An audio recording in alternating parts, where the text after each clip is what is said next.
The trail is a metaphor for change. Although hiking, and specifically endurance hiking, is now a big part of my day-to-day, it's not just about exercise. It's about transformation. Each step is a movement towards clarity, purpose, and identity. But movement is one thing, sharing insights gained is another. As a U.S. Marine veteran, I created this space to help other veterans gain clarity, purpose, and identity. Let's walk this path together. This is Trail to Transformation.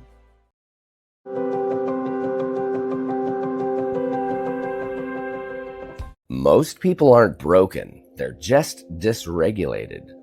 Chronic stress, pain, anxiety, and burnout aren't mindset failures. They're nervous systems stuck in survival. I'm Leland Holgate, combat veteran and neuroscientist, and I created the Welcome Home method to help people rewire their nervous systems with breath.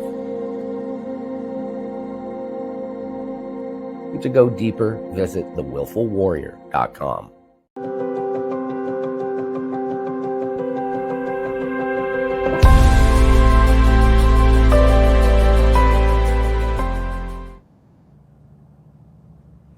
Hi, welcome back, everyone. I'm Michelle Ann Collins, stepping in as pinch hitter today for our wonderful Keith McNally, Kisses to Keith, and this wonderful organization that he has created.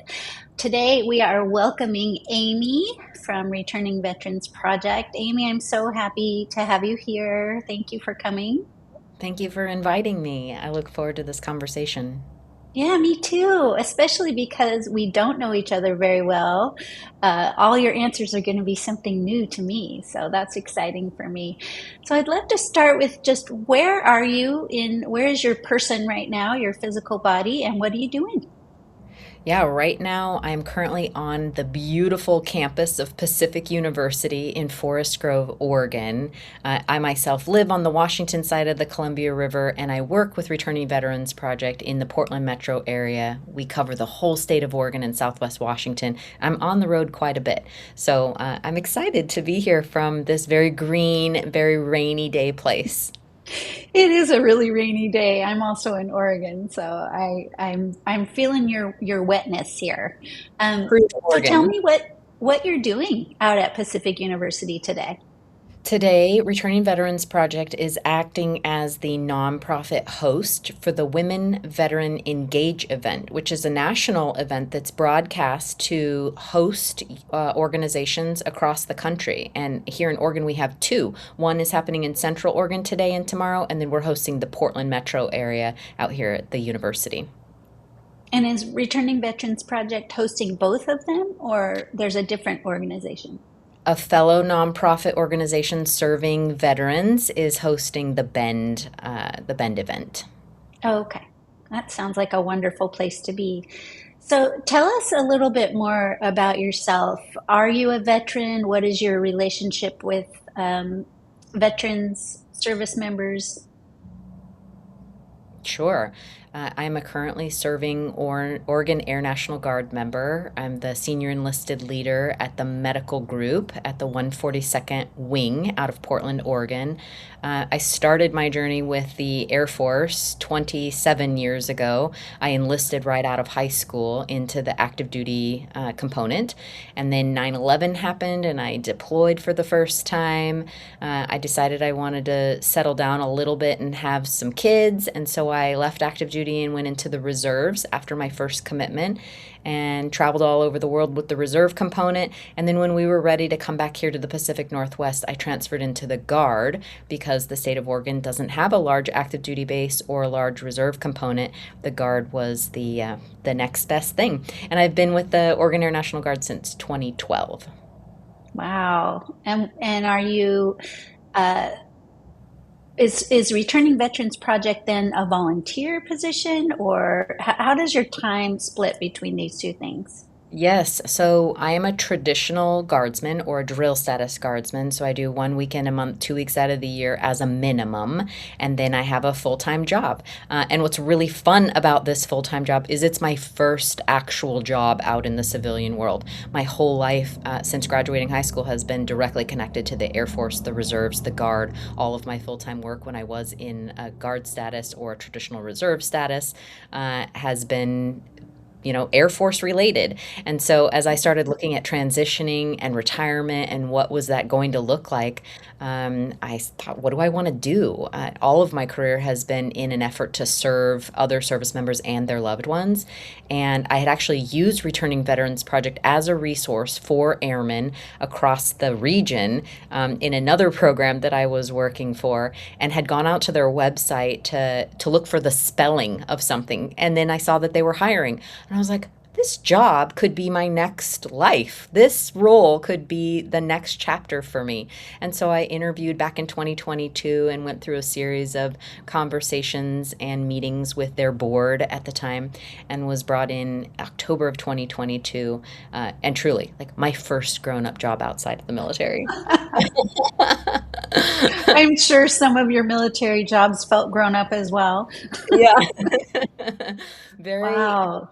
specific to, the Air Force and that structure and that culture. So I honestly, I didn't know that nonprofit, that there was a world and an industry. I didn't know that you could go to school for nonprofit work. And so I had a lot of learning to do, but the core mission of Returning Veterans Project, which is to offer free mental health and somatic care to veterans currently serving members and their loved ones, that world I knew and understood. And I have a direct connection to the Oregon Army, Oregon Air National Guard, which is the largest population of service members here in our state, because we're without a big active duty military base.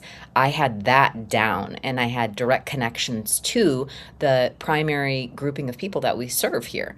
So it was a I wouldn't say 100% smooth transition, but it was a very natural transition into the nonprofit space.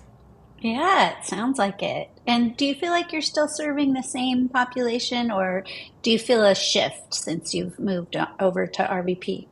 Yeah, a common conversation I have with women veterans is that they don't identify as veterans. And I myself, coming out of all of this time serving, didn't recognize that I myself was a veteran. And so learning the culture around veterans, women veterans, how veterans use resources, the VA, the vet centers, the state Oregon Department of Veterans Affairs, or the Washington equivalent, that was all new to me. Understanding the veteran journey and how different that is for each person. And because of my age and where I'm at in my career, many of my friends were on this same trajectory, learning what veteran meant to them and to our teammates, our friends, our family, the family that was created, from serving. So for me, the veteran space is where I've spent the most time really trying to understand what that looks like. When I first came to Returning Veterans Project, we were serving post 9/11 era veterans and newer. So your young veterans, those who served post 9/11 and then to current.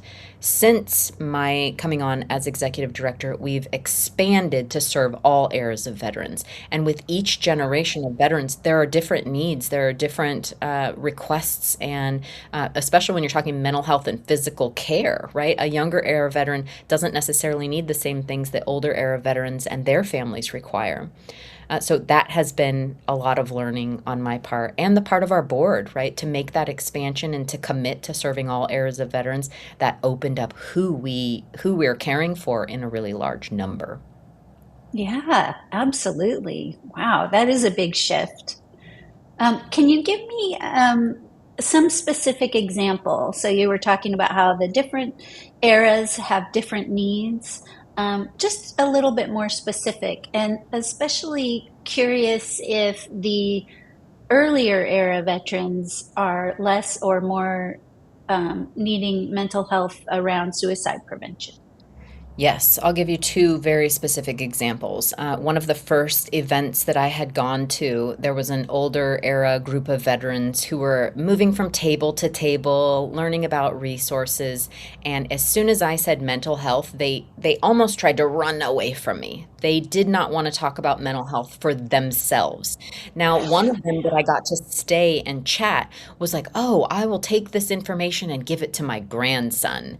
The younger era veteran might need mental health care, but I don't need that." So I would say the stigma for older era veterans is still very strong. It's still there for younger era veterans, but it's waning, it's changing.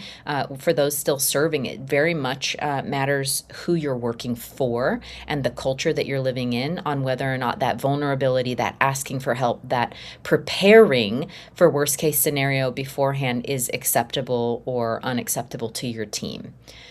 The other example I want to give is that we get a lot of calls from the VA and the vet centers because families want mental health care, and sometimes the veteran isn't interested, and the VA and the vet centers don't serve those family members.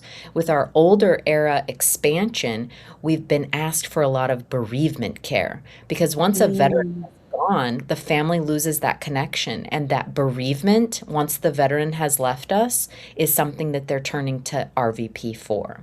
And before opening up to all eras of veterans, it wasn't something that we were focused on, specifically meeting that need has become new to us in the last 2 years.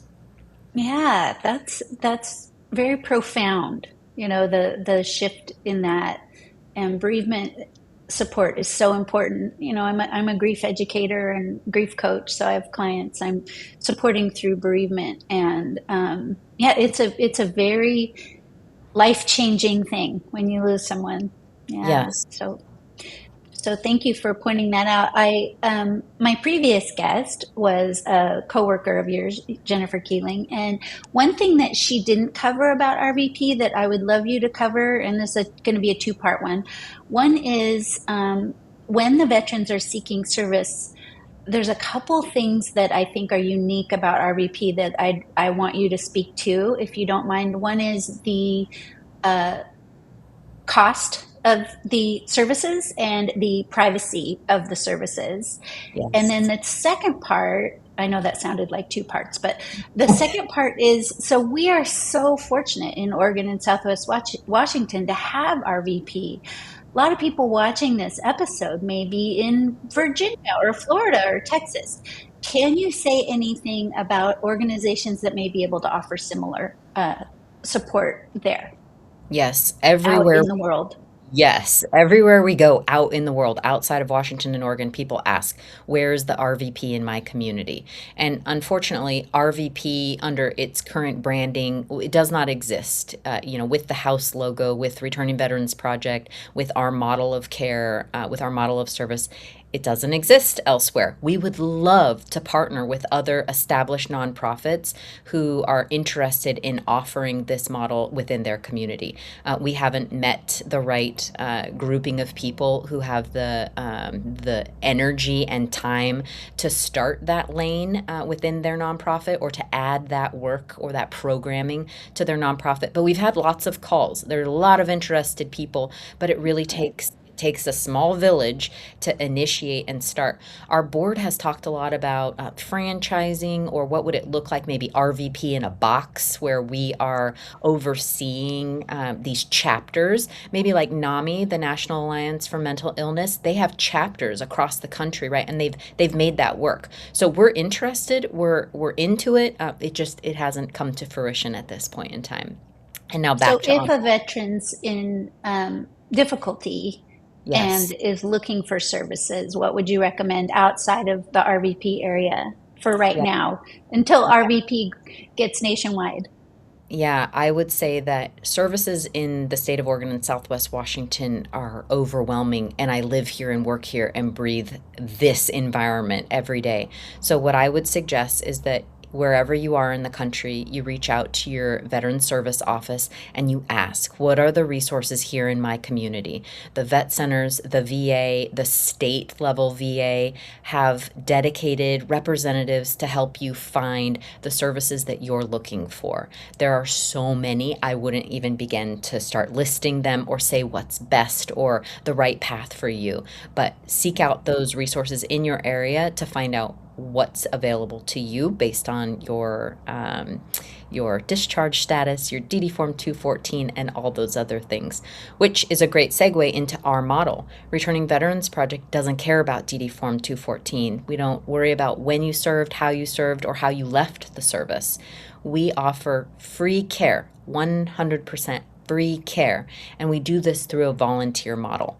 So we recruit and retain volunteers who are licensed and insured in the state of Oregon and Southwest Washington who raise their hand and say, I want to do this work pro bono. I want to serve veterans. This is my way to give back to this community. So when a client reaches out to Returning Veterans Project, they can scroll through a directory on our website and they find the care that they're looking for and they go direct with that provider and then they schedule all of their care with that provider. We, Returning Veterans Project, stay completely out of the HIPAA game, which is our cornerstone. We want confidentiality. We don't share any information with any of the clients who come in our direction. And the providers who are offering the care for free don't submit any information into any system. There's no insurance requirement. There's no paperwork process other than your standard entry into an agreement with a provider. But nothing's going into a record that could then harm the veteran in some way further down the road. Well, and family. I just want to Family. sneak my personal story in, and that is that RVP was my savior. When I developed PTSD after my husband died by suicide. Yes. I didn't know much about PTSD, so I was just telling my therapist at the time what my symptoms were, and she said, call RVP, they have trauma therapists, that's what you need. And it was, literally a lifesaver. I thought I had lost my mind, Yes. and I had grieved before. 9 years before Glenn died, I had gone through profound grief at the loss of my mother when she died from cancer. And this was so different, and I really was suffering and I had no idea what was going on. So RVP, thank you. Thank you for the work you do. You're saving someone in the room, right? I mean, it's amazing. Yeah. Yeah. So tell me your experience, if you don't mind. And again, if you don't want to answer a question, it's perfectly fine. With observing or preventing suicide in your world, in your long career Yes. Anyone or who's in personal life. Sure, yeah. Anyone who's involved in veteran services, in veteran care, knows that the statistics are veterans continue to harm themselves, right? There's a lot of effort across the country to create time and space between that thought, that idea of I want to hurt myself, and then actually doing so. For us at Returning Veterans Project, our number one goal is to ensure that there's no or low barrier access to care when a veteran's ready for it, and to educate providers on how to speak with veterans, to know and understand the culture of veterans. And suicide prevention is at the heart of everything that we do. Our connection to other nonprofits in the Portland metro area, across the state of Washington, across all of Oregon, is very, very in tune with suicide prevention in our state. The state of Oregon is really good at tracking suicide rates and modalities. And so we've got an extra leg up on the conversation around suicide and specifically firearms and how we lock firearms, how we create that time barrier between the thought and access to an individual firearm. So I'm inferring that time barrier is a big lifesaver. Can you speak a little bit more in detail about that? Yeah, off the cuff, I don't know the data by heart, but I can tell you that firearms, young men age 18 to 24, and when we talk veterans, our population of those who fulfill suicide is greater than our civilian counterparts. So firearm use, age 18 to 24, and a veteran status or a military connected status all increase your rates of completing suicide. So for us, we automatically go, how do we prevent this? What role do we play in prevention? And not only prevention, but postvention. Once someone has completed suicide, what does that do to their community, their military community, their family and their community, their neighborhood, their office of employment, wherever they worked if they weren't still serving? Who is affected by that suicide, and how can we support them as well? Really important. Yeah, thank you for pointing that out. After Glenn died, I had very little support community-wise Mm, because I wasn't in the military. I met and married Glenn after his retirement, yeah. and so I didn't have that support from his group in the Navy. He was a Navy SEAL. Mm, Um, so after years of study and therapy and work, and I'm a on the yoga and mindfulness and meditation side of it, um, somatic therapy. mhm, I ended up writing two books directed towards survivors of spouse or partner suicide loss.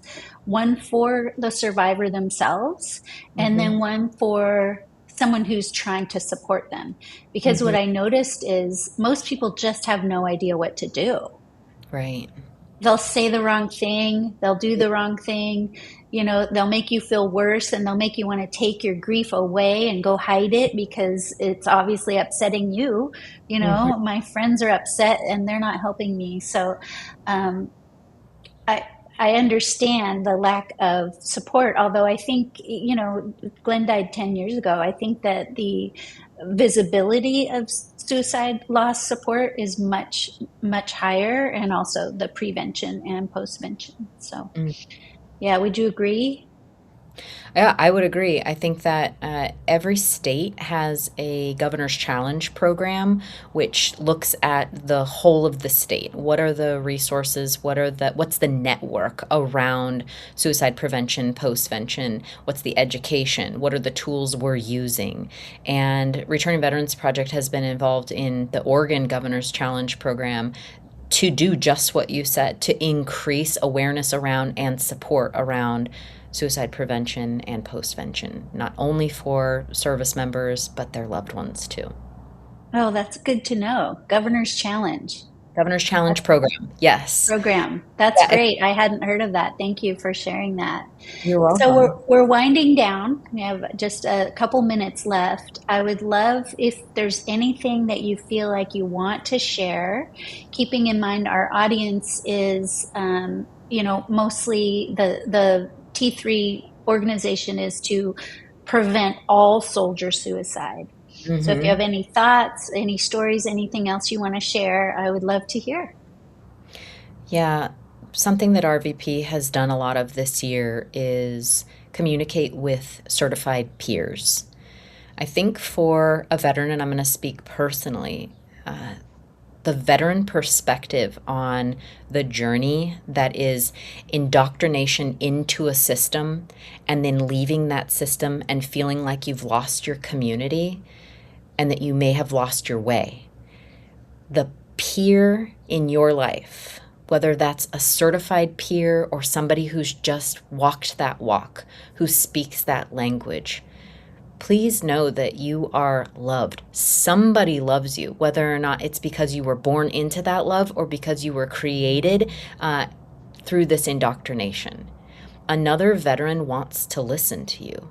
And listening is sometimes all that it takes to pull us out of that loss, out of that fear, out of that confusion of, I don't know who I am anymore.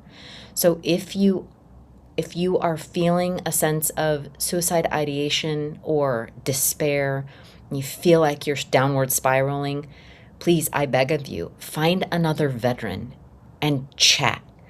Sometimes a walk and a talk is what it takes to pull us out and see that tomorrow is going to be okay. Maybe not literally, but tomorrow and the next day, there is an Mhm. opportunity to find good again, to find wellness or to find joy post darkness. And I think all that I've studied and learned in this year, peers are the first place that you should look, or can look, right? Sometimes we Yeah. forget there are They're other right people there. right there. Yeah, our Yeah. veteran peers or our veteran spouses or military kids. I've got two young adult daughters who have struggled with their connection to military service because I was gone a lot. There are other Yeah. military kids out there who want to talk to them and want to hear their journey and can chat with them in a way that only they know, being military kids. So I Yeah. encourage you to find peers in the community. Amy, thank you so, so much for sharing your story and your advice and your RVP with us. I appreciate you, and I will see all of you on the trail. Thank you for watching Tretta Transformation TV. To support these conversations or to support the foundation, I would ask that you go to givebutter.com/T3missionorg. That's the letter T, the number 3, MISSIONORG. Or go directly to our website at t3mission.org and click the donate button. Or just scan the QR code as you see it on the screen. And as always, I will see you on the trail.